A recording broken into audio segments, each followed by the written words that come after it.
Hi friends, ఈరోజు అయితే టమాటా ఎండు రొయ్యల కర్రీ చేస్తున్నాను. ముందుగా ప్యాన్ పెట్టుకొని ఆయిల్ వేసుకోవాలి. తర్వాత ఆనియన్ పచ్చిమిర్చి వేసుకొని కలుపుకోవాలి.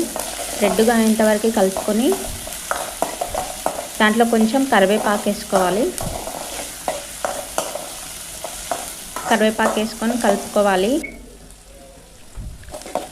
కరివేపాకు వేగిన తర్వాత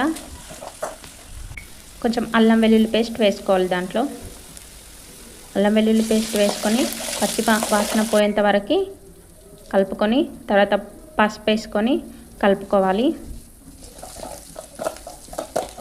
తర్వాత మంచిగా వేగిన తర్వాత టమాటాలు వేసుకోవాలి. సన్నగా కట్ చేసుకున్న టమాటాలు వేసుకోవాలి. టమాటా వేసుకొని మంచిగా కలుపుకొని కొద్దిసేపు మూత పెట్టుకోవాలి టమాటా ఉడికేంత వరకు. తర్వాత మూత తీసుకొని కలుపుకొని టమాటా మంచిగా ఉడికిన తర్వాత దాంట్లో కొంచెం కారం వేసుకోవాలి.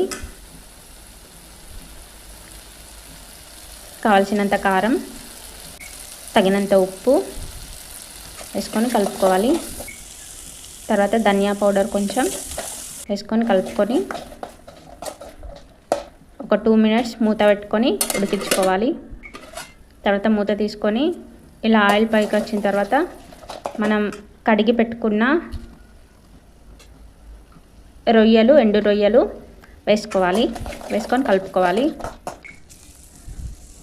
కలుపుకొని మూత పెట్టేసుకొని ఒక 2 మినిట్స్ తర్వాత ఇలా ఆయిల్ పైకి వచ్చిన తర్వాత